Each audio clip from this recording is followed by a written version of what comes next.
क्या बताएं, क्या कथा सुना। अच्छे श्रोता मिलते तो लगता है कितना सुना दे, एक घड़ी बताती कि आगे बढ़ो, ये डांटती रहती है। अब अच्छे श्रोता मिलते तो मन हो खूब सुनाए दो, जितना मन सुनाओ। क्या सुना? कथामृत रसास्वाद कुशलः शौनको ब्रवीत। कथामृत आस्वादन में कुशल, कथा सुने। अच्छा एक बात बताओ, आप लोग पानी पीते हो कि नहीं पीते हो? पीते हो। पानी पीते हैं तो प्यास बढ़ती है कि घटती है? हैं? घट जाती है। भोजन करते हैं तो भूख बढ़ती है, घटती। लेकिन अद्भुत कथा है भगवान की।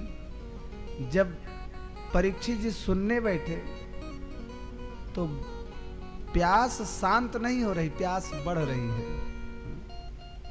अजी श्रवण रसिक सुनो, श्रवण के आचार्य, श्रवण रसिक सुनो, कहूँ ना परीक्षित सो, पान हूँ करत लाग्यो शगुन प्यास है, पान हो करत लाग्यो शगुन प्यास है।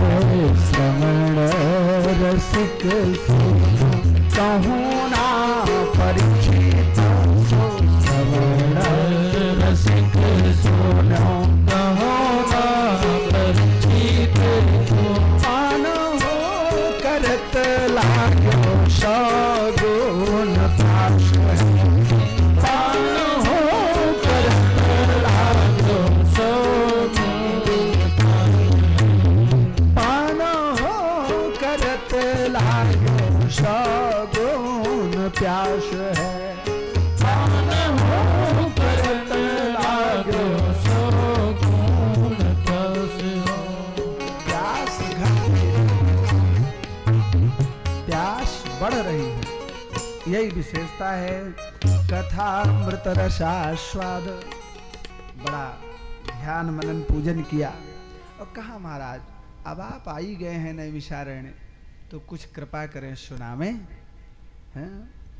सूत जी ने कहा आप सबके हृदय की प्रीति देख करके मेरे मन में एक बात आ रही। क्या?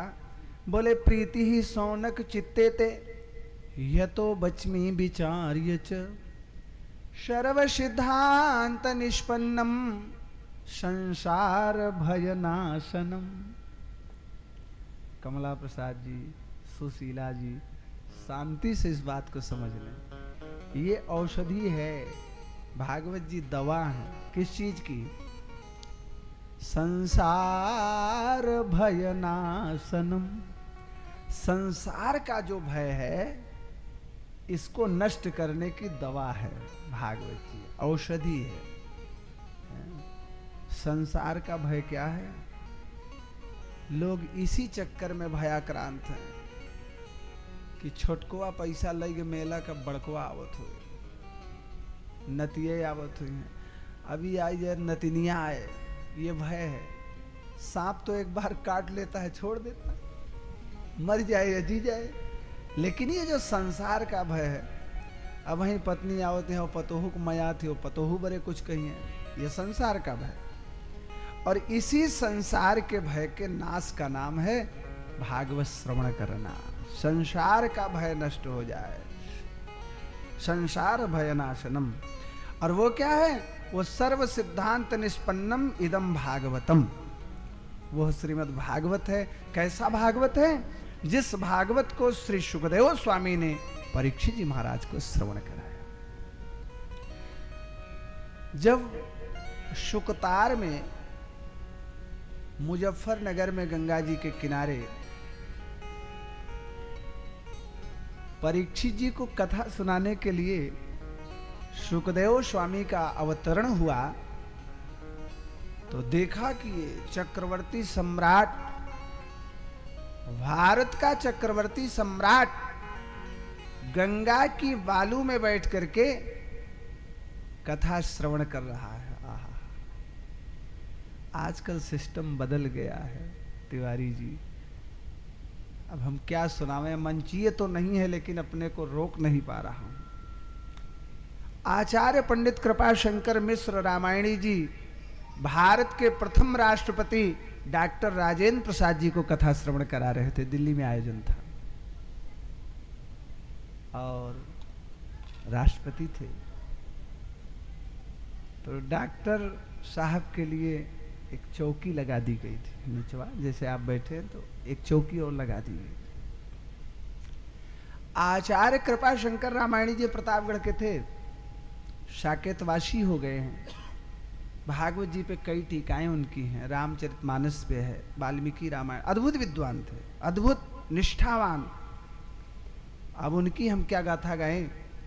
तो जैसे वो आ रहे थे तो देखा कि राजेंद्र प्रसाद जी बैठे थे, हला दौड़े तो करके स्वागत के लिए, लेकिन देखा कि ये व्यास आसन 2 लगा है, ये किसके लिए लगी, छोटी चौकी। तो किसी ने बताया कि राष्ट्रपति जी के लिए। तो कहा फिर हमें क्या आवश्यकता है, वहीं से पोथी दबाया पीछे। डॉक्टर साहब चरणों में गिर पड़े, महाराज जी हमने नहीं किया, क्षमा चाहता हूँ। बहुत देर गिड़गिड़ाए, बहुत देर। 2 घंटे के बाद रामायणी जी के अंतरात्मा ने यह स्वीकार किया कि चलो अच्छा बैठो, कोई बात। ये भागवत जी की महिमा है, ये समझ लें। तो सुखदेव स्वामी जब कथा श्रवण करा रहे थे, चक्रवर्ती सम्राट, राष्ट्रपति और मंत्री की बात नहीं हो रही, भारत का चक्रवर्ती सम्राट, चक्रवर्ती जिसके चक्र के वर्तन में कई राजा लोग रहे, उसका नाम होता है चक्रवर्ती सम्राट। सुरक्षित राज्य हस्तिनापुर, हस्तिनापुर नरेश चक्रवर्ती सम्राट श्रीमान परीक्षित जी श्री गंगा जी की रेणुका में बैठे हैं। आज के 7वें दिन तक्षक डसेगा। परीक्षित जी, सुखदेव स्वामी आ गए, कथा श्रवण कराने को उद्यत हुए। इंद्रादिक ने देखा कितनी भीड़, क्या मामला है, तो पता लगा अमर करने के लिए कथा सुना रहे हैं। कहु अमर आए के ही हेतु। अमर माने इंद्रादिक देवता अपने हाथ में अमृत कलश लेकर के आए। सुखदेव स्वामी से कहा, आप भागवतामृत दान करने चल रहे हैं? महाराज हम सब प्रत्यक्ष अमृत लेके आए ही, ये अमृतवा पियाए देते हैं घोर के इनका, और चाहे ऐसे पिया दे गाढ़े गाढ़, और बदले में हमें भागवतामृत पिला दीजिए। सुखदेव स्वामी ने कहा ये बेड पर बैठ करके टीवी में कथा देखने वाले चाय पी रहे हैं, कथा सुन रहे हैं? अंतर है, ध्यान से समझना। कई कई लोग ऐसे दिन रात कथा सुनते हैं, टीवी पे तमाम कथाएं आती, लेकिन उस कथा इस कथा में अंतर है। वो कथा सुनते रहते हैं और बहू को बुलाते रहते हैं, बेटे को पढ़ाते रहते, कथा भी सुनते रहते हैं। और यहां कथा जब होती तो कुछ और नहीं होता है, केवल कथा होती है, अंतर है। वो भी भोजन है, अतिशयोक्ति नहीं है। बेशक थाली चांदी की हो, लेकिन जिस चांदी के थाली में आपके घर का कुत्ता खाता है, उसमें आप भोजन तो नहीं कर सकते हो, चाहे जितनी मांजी जाए, है ना? और थाली स्टील की ही हो, अगर उसमें कुत्ता नहीं खाता है तो आप बड़े प्रेम से उसमें खा लेंगे। तो वो है, कथा है, अमृत वही झर रहा है, लेकिन सावधानी न होने के कारण उसको हम कथा नहीं कह सकते। कथा तो यही है जब हम एकदम मेरुदंड सीधा करके हैं, कठिनाई से, कायक क्लेशो ही तपा।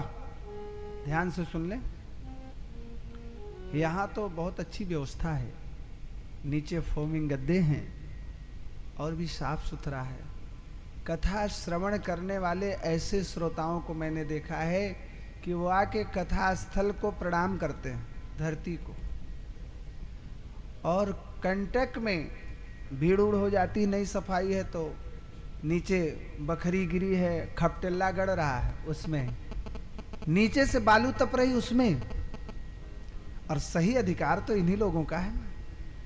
सुखदेव स्वामी ने देखा कहां ये बिलासी देवता और कहां भक्त श्रेष्ठ श्रवण रसिक परीक्षित बालू में बैठ करके, तपती हुई बालू में बैठ के कथा सुनने वाला हटा दिया, अनाधिकारी समझ के देवताओं को लौटाया। क्वा कांचा क्वा मणिर महान, कहां ये कांच की डिबिया प्रत्यक्ष अमृत ले आए हो, और कहां ये मणि कौस्तुभ, और इस मणि का अधिकारी कहां परीक्षित।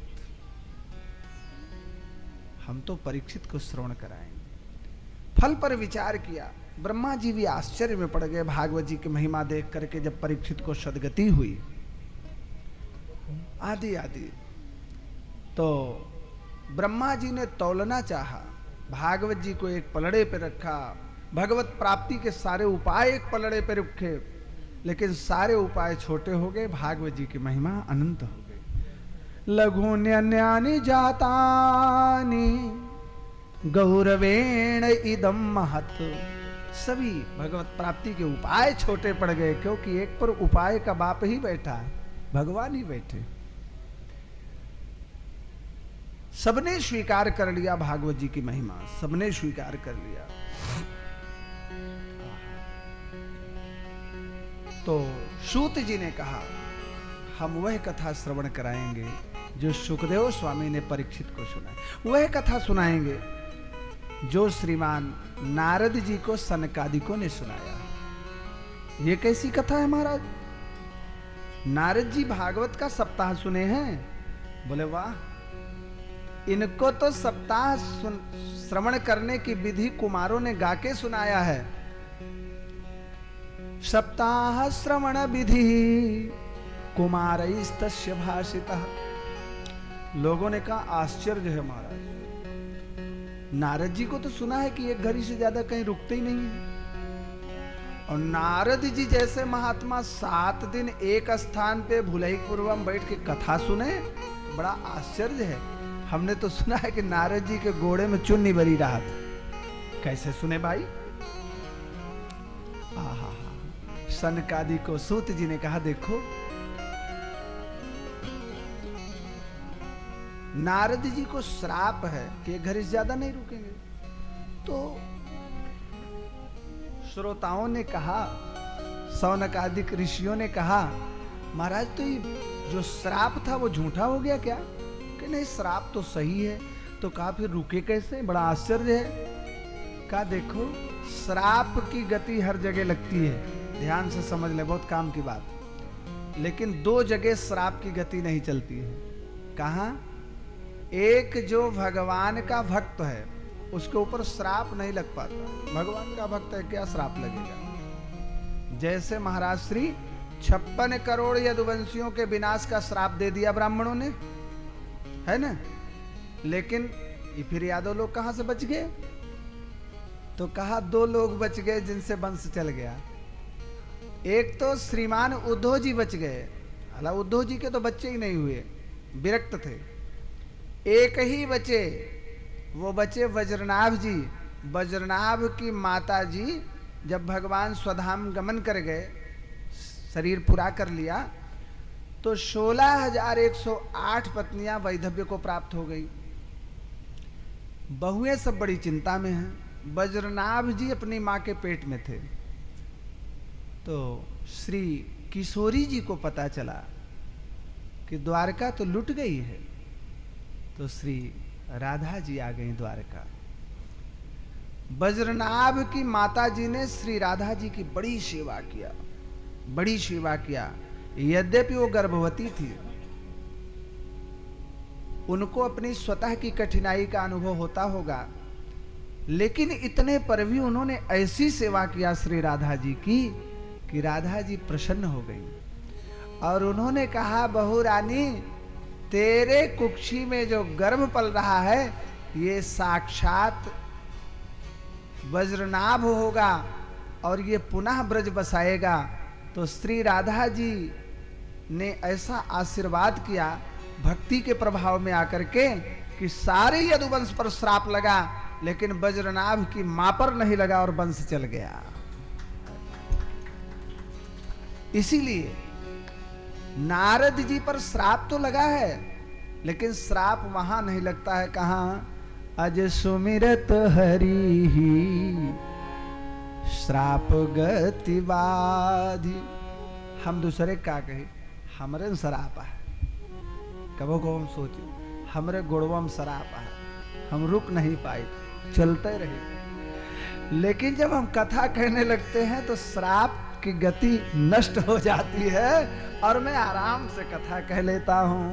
तो मुझे लगता है सुमिरत हरि श्राप गति बाधी, सहज विमल मन लागी समाधि। सहज विमल मन लागी समाधि। सुमिरत हरि श्राप गति बाधी। सुमिरत हरि श्राप गति बाधी। सहज विमल मन लागी समाधि। सहज विमल मन लागी समाधि। कहीं अवसर नारद जी आए, कहीं अवसर नारद जी आए। श्री शुकतार में आसन जमाए।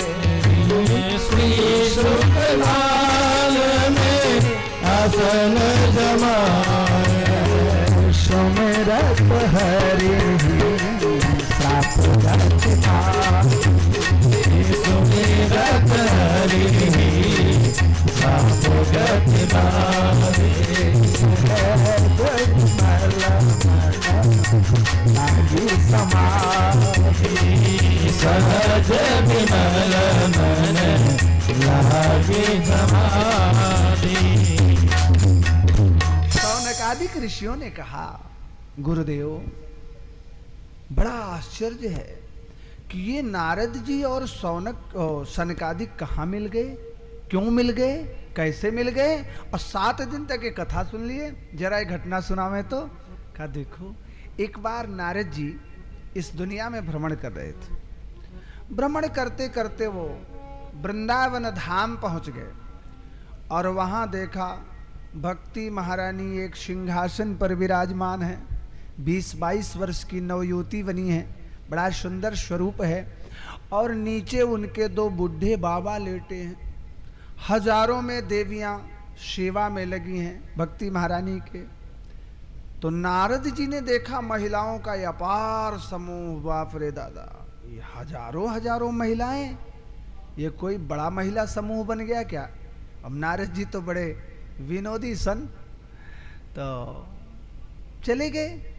देखा अब वो ठाट बाट भक्ति महारानी का, सिंहासन पे बैठी हैं, बुढ़े लेटे हैं, कोई पंखा जल रही, कोई नहला रही, कोई सेवा में, कोई पैर दबा रही, कोई हाथ दबा रही, कोई काजल, कोई अंजन, कोई मंजन।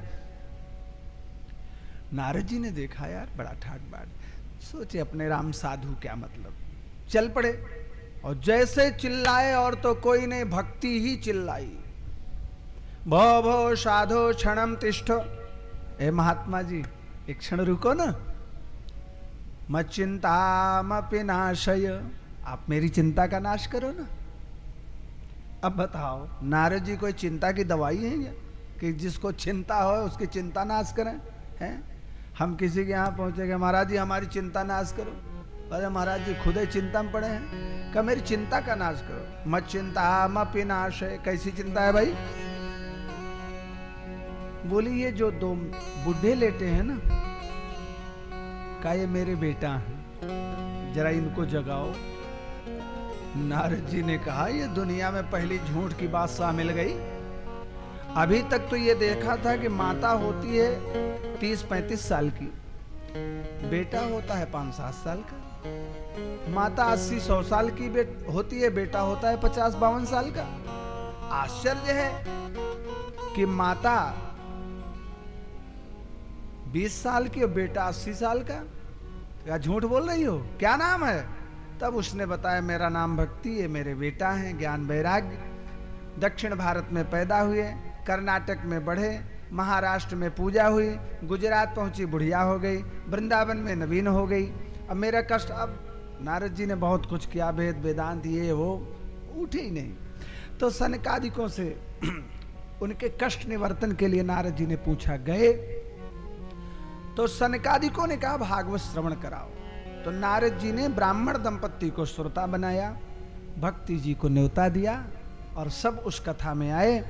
तो कथावाचक ने एक बड़ी मंगल मूल बात कही। क्या कहा?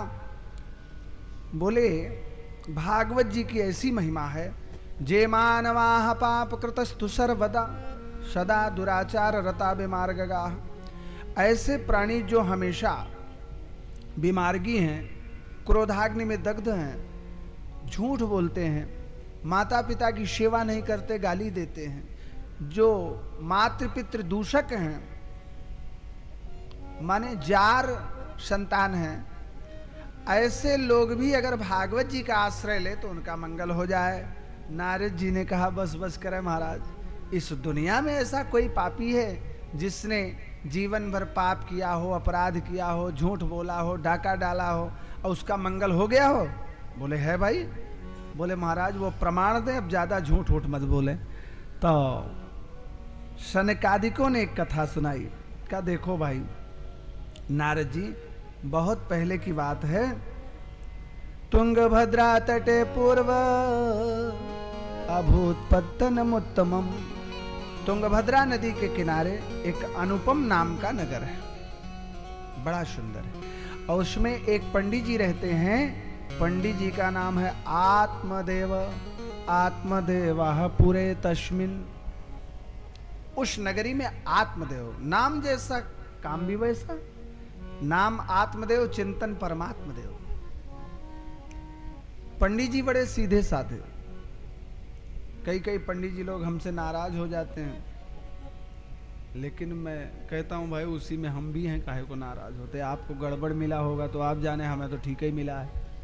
क्या बोले? पंडित जी लोग जितने सीधे होंगे, पंडितानी उतना, हाँ समझ गए होंगे, समझदार के लिए इशारा ही काफी है।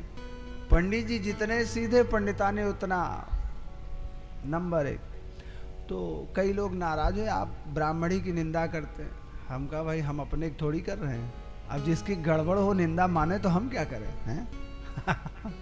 तो अब ये तो चक्कर है।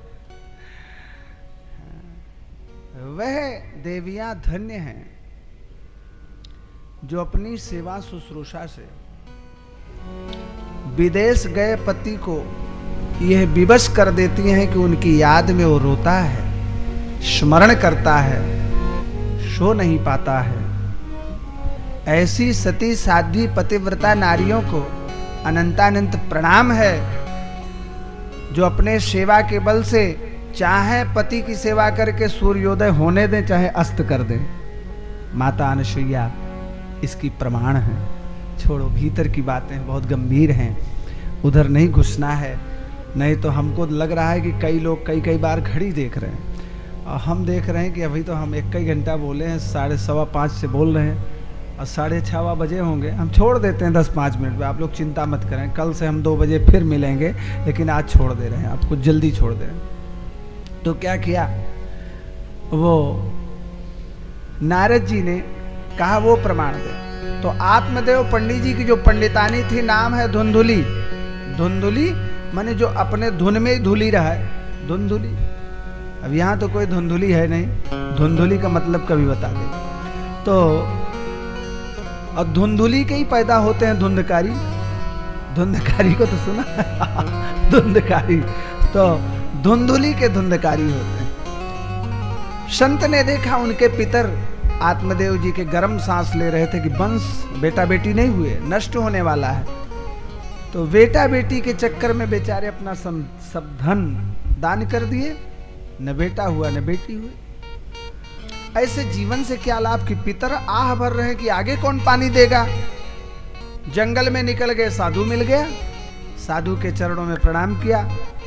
उन्होंने समझाया बुझाया, बेटा बेटी के चक्कर में काहे पड़े हो। नहीं माने तो उसके आग्रह पर एक फल दे दिया, ले जाओ, पत्नी को खिलाना, साल भर झूठ नहीं बोलेंगे, भोजन एक मीटिंग, भजन दोनों मीटिंग, लड़ाई झगड़ा नहीं करेंगे, पक्का है बेटा। महात्मा धन्य हो गया, लेके आया।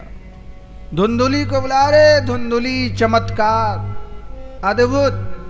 जंगल में गए, महात्मा जी मिल गए, सारी समस्या का निदान हो गया। ये लो फल पकड़ो, खाओ, पक्का है। महात्मा जी ने कहा बेटा होगा, एक काम करना है, साल भर झूठ नहीं बोलना, कुछ नियम है। मीटिंग भोजन एक होगा, भजन दोनों, स्नान दोनों मीटिंग, लड़ाई झगड़ा किसी से नहीं। फल तो ले लिया, पंडितानी चिंता में पड़ गई। भैया हमारे तो बिना लड़े नींद ना आए, हमको झगड़ा कराई इनको। का होए बेटवा बिटिया लाइके भट्ठे को लिया जाए, हमका न बेटवा चाहिए न बिटिया, हमारे बस के नहीं कि नहाई आगे माँ का महीना आवता है, 2 टाइम नहाई जहिया मर जाई, इस बिटिया बेटवा जाए कपारे भट्ठे को लिया। सोचे और फिर सोचे कि हमारे पति देव फल दिए, खाएं न खाएं, चिंता में पड़े, बड़े चक्कर में पड़ गई। तो कहा अच्छा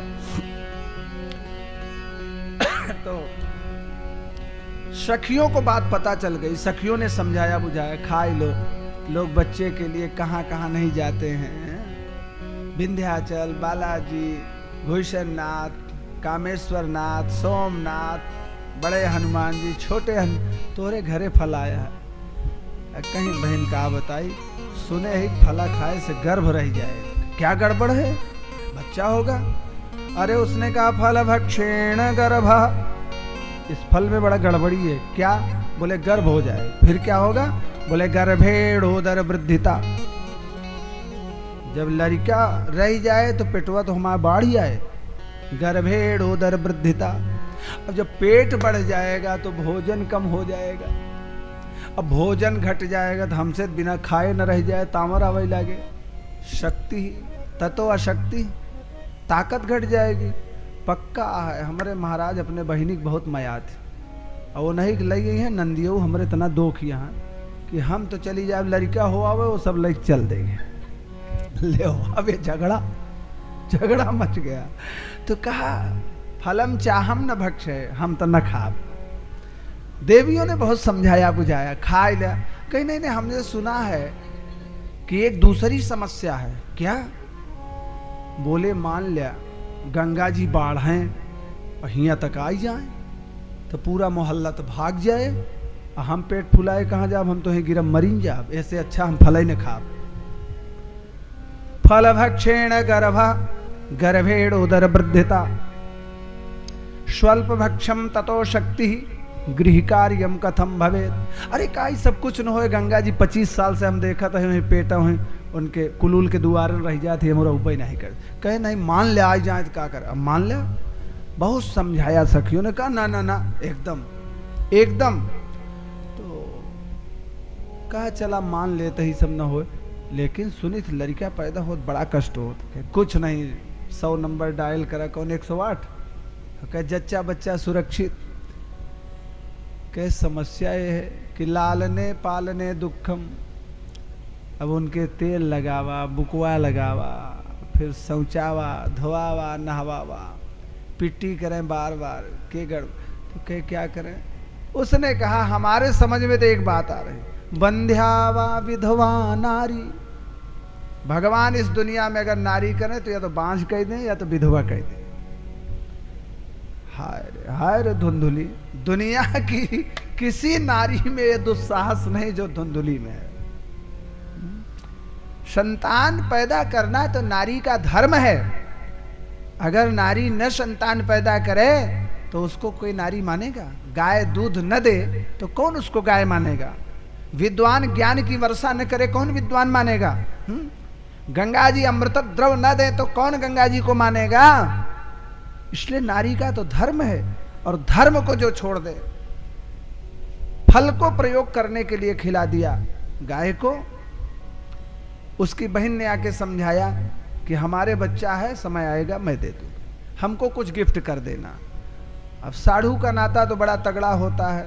दो साढ़ू हमारे सामने बैठा है। साढ़ू का नाता बहुत विचित्र होता है, बहुत विचित्र। साढ़ू के घर साढ़ू है, जनाब क्या बताए, छोड़ो बात, तो बाद में बता देंगे। हाँ, तो ऐसे मामला है।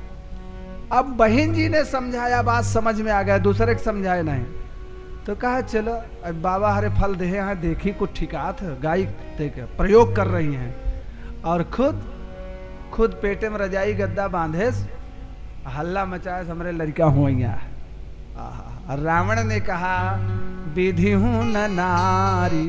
आप लोगों को नहीं कह रहा, उन्हें नाराज हो जाओ, इनके मन में क्या है, इनको जिन्होंने बनाया है ब्रह्मा भी नहीं जानते। विधि हूं न नारी हृदय गति जानी, शकल कपट अघ अवगुण खानी।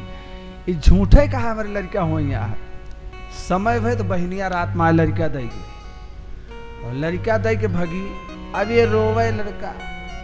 अभी आप पंडित जी जाके क्या हुआ, बोले बेटा अरे हम जरा, अरे प्रसूति घर में मत आओ, बेटा हुआ है आप बाहर रहो। अच्छा, अब लड़का चिल्लाए क्यों, दूध ही नहीं पा रहा, तो कहीं लड़का क्यों रो रहा है, कहे अस्तन्यंग रो रुयते भृशम, दूध पीने के लिए। कहा दूध पिलाओगा, हमको दूध ही नहीं हो रहा। अब दूध तो किसी सती साध्वी वात्सल्यमयी माँ को होता है। अब ये बांझ बंध्या को दूध कहाँ से आवे, बच्चा रोवे, तो इसने दांव लगाया, कहा सुना हमरे दूध एक चक्कर में तुझे रहा, अवे जो तोहरे सड़ुआई नहीं यहाँ, उनके लड़किया भरा 2-3 दिन मर गया है उनके लड़के, और उन्हें बुलाए ले का सब्जी आए खियाए दे, उनके दूध बहुत होत गए लिया आया, सड़ुआई नहीं कर रहे। कालांतर में गौ माता ने एक बच्चा जना, आहा, पूरा शरीर जैसे मनुष्य का, गाय जैसे कान का, दोनों बच्चों का नामकरण किया पंडित जी ने। गोकर्ण पंडितो ज्ञानी धुंधुकारी महाखल। गोकर्ण पंडित ज्ञानी हुए, धुंधकारी खरीदा गया खल हुआ। उसकी खलता के कारण पिता ने घर छोड़ दिया, माता कुएं में गिर गई, भाई भी घर छोड़ के चला गया, परम स्वतंत्र हो गया। 5-5 वैश्या ले आया, राजा के यहाँ डाका डाला, रात में सो रहा था, वैश्याओं ने इसका मर्डर किया, धन लेके चली गई। बड़ा भयंकर प्रेत हुआ धुंधकारी। गोकर्ण जी को पता चला, गया में जाकर के पिंडदान किया।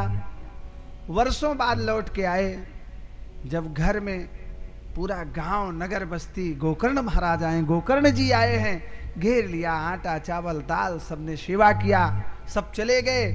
रात में गोकर्ण जी जब लेटे तो वो जो धुंधकारी था, भयंकर प्रेत, अब कभी वो भेड़ा बने, कभी हाथी बने, कभी घोड़ा बने, और कभी राक्षस बने, कभी डरवावे, कभी आग लगावे। हम लोग हों तो गांव छोड़ के भागे, लेकिन धन्य है गोकर्ण, समझ गए अयम दुर्गति कहाँ कोपी, कोई दुर्गति को प्राप्त जीव है। झट उन्होंने उठाया गंगोत्री का जल, भूतोत्सर्जन मंत्र पढ़ा, एक छींटा दिया, जो निरंकार था ना वो आकार में आ गया, बोल पड़ा, बोले अहम भ्राता त्वदीयोस्मि, मैं आपका भाई हूं। गोकर्ण ने कहा हमारे भाई, हमारे तो एक ही भाई था, क्या नाम है, नाम बताओगे जब मानेंगे। उसने कहा धुंधुकारी नामतः। भूतय बोलत ही हो, सही वाले कोनो कोनो बोलत और कोनो झूठे बोलत, आधा तो झूठे बोल, आधा का 80% झूठे बोले, 10-20% है। तो वो भूतय बयान कर, भूत बोल रहा है अहम भ्राता त्वदीयोस्मि धुंधुकारी नामतः स्वकीय नैव दोषेण ब्रह्मत्वं नाशितम मया। अपने दोष के कारण मेरा ब्राह्मणत्व नष्ट हो गया, भैया मैं प्रेत हो गया हूँ, कोई अपने घर में रहने नहीं देता, 40 वर्ष से दाना पानी नहीं मिला। अरे कहा तुम्हारे लिए मैंने गया में पिंडदान किया। अरे बोले भैया गया श्राद्ध सते नापी मुक्तिर न में भविष्यति, गया श्राद्ध में मेरी मुक्ति नहीं होगी। हैं? डाका डालने वाले, बलात्कार करने वाले, स्वर्ण चुराने वाले, शराब पीने वाले, तस्करी करने वाले, हत्या करने वालों की गति गया में भैया। उपायम अपरम किंचित, मेरे लिए कोई दूसरा उपाय ढूंढो, मेरी मुक्ति गया में, मैं बहुत बड़ा अपराधी हूं। गोकर्ण जी ने भगवान भास्कर के रथ को प्रणाम करके सुबह रोका और बताए मेरा भाई दुर्गति को प्राप्त है। सूर्य नारायण ने कहा श्रीमद् भागवतालापः। गोकर्ण अपने धुंधकारी के मंगल के लिए श्री भागवत जी का श्रवण करा दो। ब्राह्मण दंपत्ति को श्रोता बनाया। कार्तिक के महीने में कथा का आरंभ किया। 7 पोर और 7 गांठ से युक्त एक सूखा बांस रखा था। अब प्रेत कहां बैठे, इधर उधर टहला तो कोई पूछा नहीं कहां बैठे, तो वायु रूप में था तो ये बसवा के गठिया के पास जाके बैठ गया। कथा पूरी हुई, बांस की एक ग्रंथि फटी धड़ाम। लोग दौड़े, ये क्या हो रहा। व्यास जी ने कहा जो हो रहा है वो बाद में देखना, होने दो। 7 दिन कथा हुई, 7 ग्रंथि बांस की फट गई। 7वें दिन जब कथा का अंत हुआ, ग्रंथि फटी तो अब सब फट गया बांस, तो जाए कहां। तो प्रकट हो गया तुलसी धाम मंडित होकर के धुंधकारी मुस्कुराता हुआ अपने गले से, अपने हाथ में एक हार लेकर के वक्ता के सामने प्रस्तुत हुआ। रो पड़ा, बोले धन्या धन्या भागवती वार्ता। धन्य है आपकी भागवत जी की वार्ता, धन्य है कमला प्रसाद जी आपका ये आयोजन। धन्या भागवती वार्ता प्रेत पीड़ा विनाशिनी। क्यों?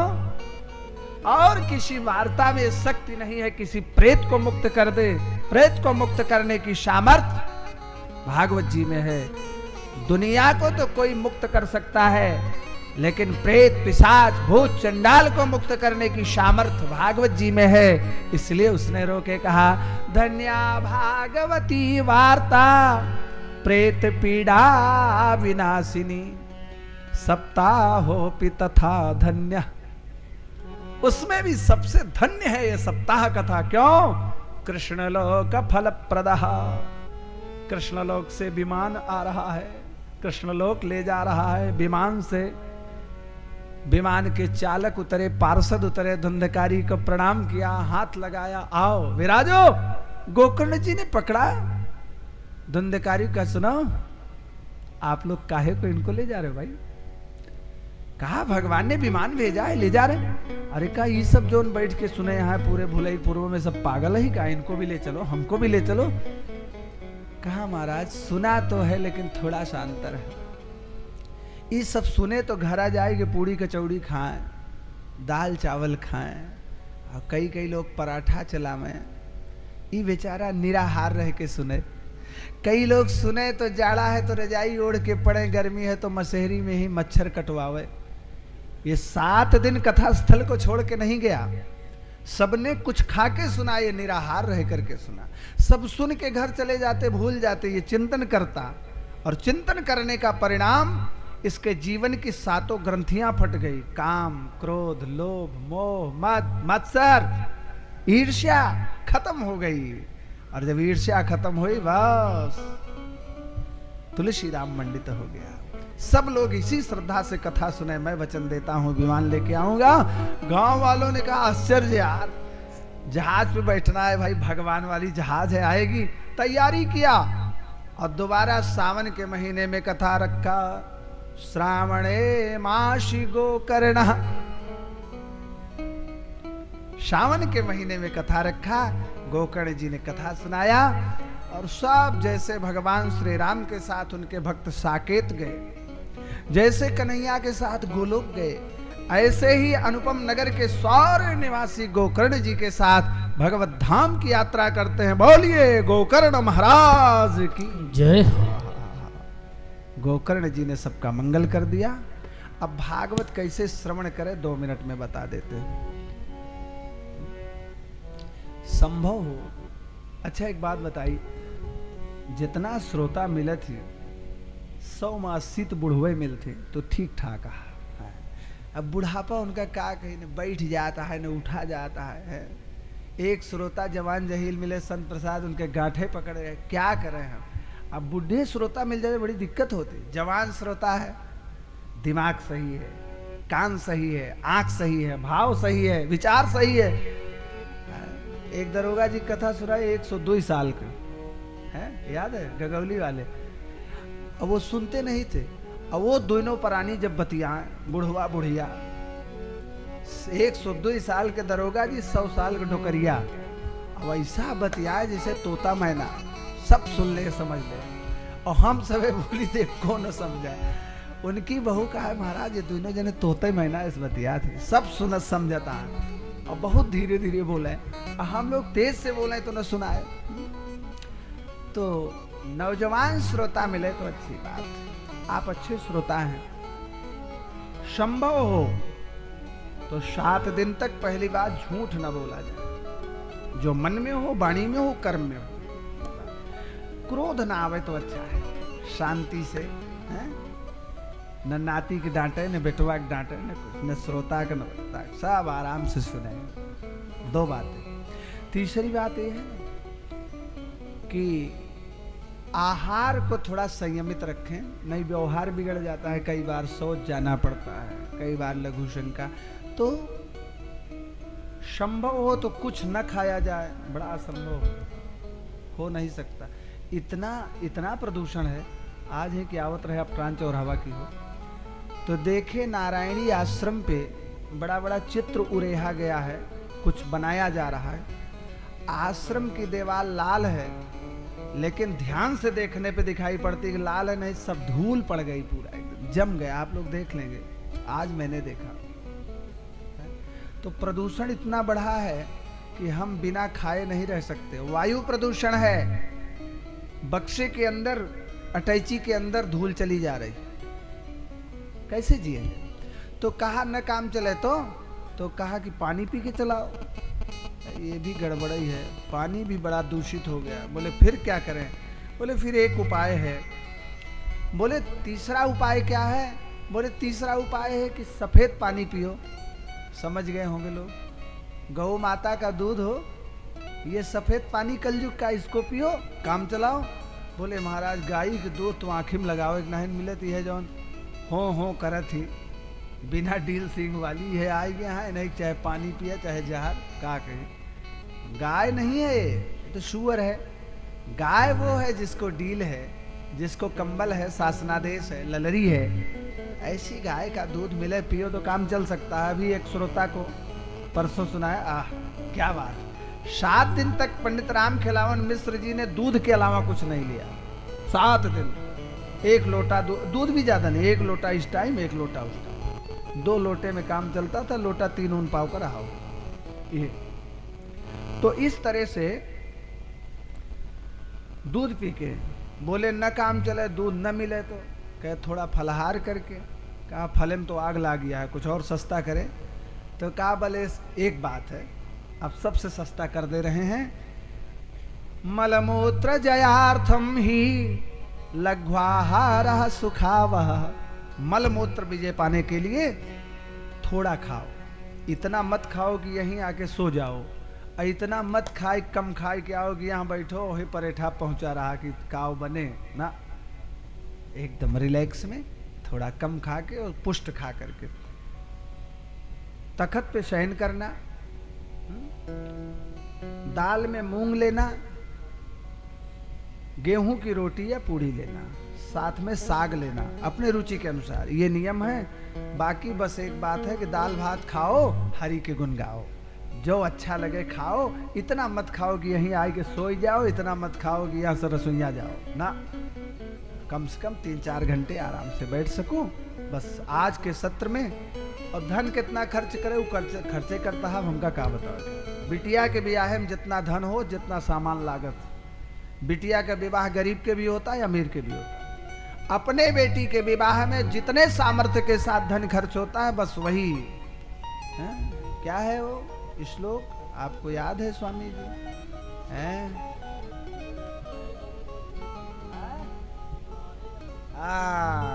आपने तो इज्जत बचा ली।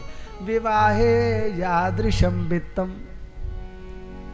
यार आप तबला के मास्टर हैं, भागवत के हैं, ऐसे हम भुलाई बता दो। विवाहे यादृशम वित्तम तादृशम परिकल्पयेत्। बेटी के विवाह में जैसे धन खर्च होता है, जैसे व्रत रहा जाता है, जैसे व्यवस्था की जाती, तादृशम, बस उसी प्रकार से आज के सत्र में वाणी को यहीं पर विराम। इसके आगे की कथा, कल तो बड़ी प्यारी कथाएं, श्री 2 मिनट बाकी है संत प्रसाद जी, श्री महाभारत की कथाएं, कुंती आदि का आख्यान, पितामह की स्तुति, परीक्षित का आमरण अनशन, सृष्टि का क्रम, बाबा मनु का आख्यान, उनके बच्चों का आकुति, देवहूति, प्रसूति का चरित्र कल बहुत लंबा है, और उनके बेटा कपिल आदि का आख्यान, ध्रुव जी का चरित्र, और वो राजा वेन आदि की कथा, किंबहुना श्री प्रियव्रत जी का आख्यान, जड़ भरत जी की कथा। प्रभु कृपा होगी तो यहाँ तक हम लोग सुनेंगे। समय क्या होगा ये मोहल्ला वाले बताएंगे, क्या समय होगा कथा का, ये लोग जान जाए। एक बात है, तो सब इस दिन सोचा कि अब शुरू नहीं करे, बक्ता लखत क्यों आवे नहीं, आप लोग आ जाएंगे तो हम शुरू कर देंगे। अब आप लोग नहीं तो फिर बस देखी देखा में काम गड़बड़ हो जाए, कहीं ऐसे ही हो जाए। अब एक वक्ता देखे श्रोता और श्रोता देखे वक्ता, तो काम गड़बड़ हो जाए। हाँ, जिसको समय पहले मिल जाए वही आ जाए। आनंद के साथ समय से कथा सुने। किसी का जब श्रोता एक भी आ जाता है ना, तो ये लोग एकदम सुनवैया आ गए, फिर हम नहीं बैठ सकते, आ जाएंगे। श्रोता समय से, क्या समय होगा तिवारी जी? हाँ, 2 बजे से 6 बजे तक का कथा का समय रखा गया है। आप लोग समय का ध्यान दें। गंगा जी आई हैं, जितना हो सके। एक काम करो, आप लोग जो कर सके, कर तो सभी सकते हैं। एक कथा जो सुने वो तो भाग्यशाली है, बहुत भाग्यशाली। लेकिन जे एक थी दूसरे सखी और सखा का सुनाई दे ना, वो परम भाग्यशाली है। हमेशा एक साथी ढूंढ के अलग से ले आना चाहिए। तो आप लोग एक एक साथी अलग से ढूंढ के ले आइएगा, हैं? ये कथा का कर्म होना चाहिए। जो किसी को सुनवा देता है वो बहुत भाग्यशाली है। तो आप लोग अपने स्थान पे खड़े होंगे, आरती जी का गान और प्रसादस्तु प्रसन्नता, प्रसाद लेकर के लोग घर जाएंगे। बोलिए भक्त वत्सल भगवान की जय हो।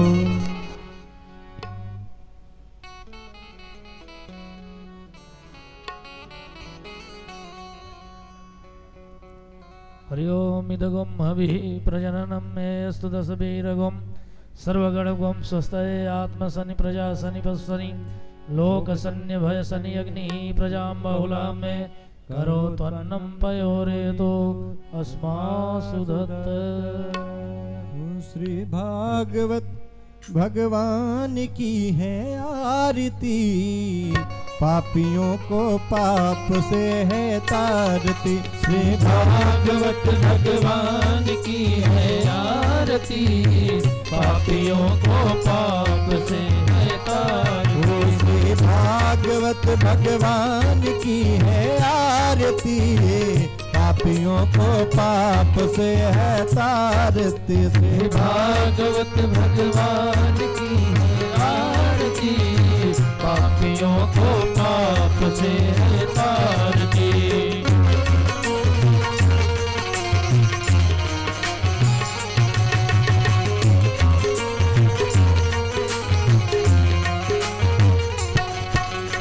अमर ग्रंथ है, मुक्ति पंथ है, पंचम वेद निराला, नवज्योति जगाने वाला। ये अमर ग्रंथ, ये मुक्ति पंथ, ये पंचम वेद निराला, नवज्योति जगाने वाला।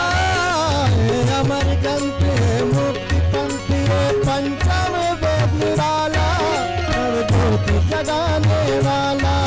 हरि नाम ही हरि नाम ही, हरि नाम ही हरि नाम ही, जग के मंगल की है आरती, पापियों को पाप से है तारती।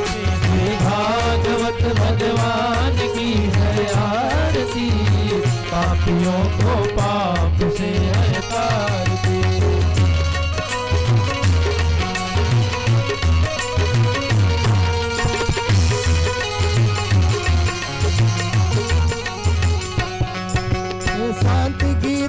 पावन पुनीत पापों को मिटाने वाला, हरि कर कराने वाला।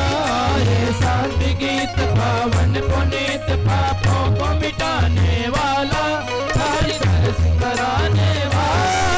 ये शांति गीत पावन पुनीत पापों को मिटाने वाला, हरि कर कराने वाला।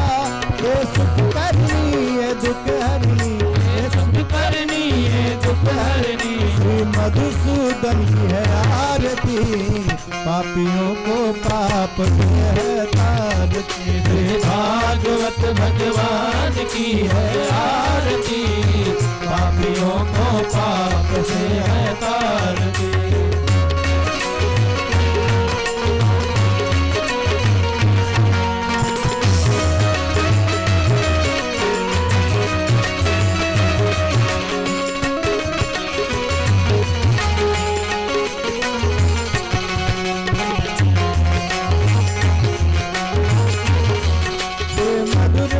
जगपंत खोल सन्मार्ग बताने वाला, बिगड़ी को बनाने वाला। ये मधुर बोल सतपंथ खोल सन्मार्ग बताने वाला, बिगड़ी को बनाने वाला। ये मधुर बोल जगपंत खोल सन्मार्ग बताने वाला, बिगड़ी को बनाने वाला। श्री राम ही घनश्यामी, श्री राम ही घनश्यामी, प्रभु के महिमा की है आरती, पापियों को पाप से है तारती। श्री भागवत भगवान की है आरती, पापियों को पाप से है तारती। श्री भागवत भगवान की है आरती, पापियों को पाप से है तारती। ओ पापियों को पाप से, पापियों को पाप से, पापियों को पाप से, पापियों को पापियों को पाप से, पापियों को पाप से। भागवत भगवान की है आरती, पापियों को पाप से है तारती, पापियों को पाप से है तारती, पापियों को पाप से है तारती। कर्पूर गौरम करुणावतारम, संसार सारम भुजगेन्द्रहारम, सदा वसन्तं हृदयारविन्दे, सदा वसन्तं हृदयारविन्दे। भवं भवानी सहितं नमामि, त्वमेव माता च पिता त्वमेव, त्वमेव बन्धु च सखा त्वमेव, त्वमेव विद्या द्रविणं त्वमेव, त्वमेव विद्या द्रविणं त्वमेव, त्वमेव शरणं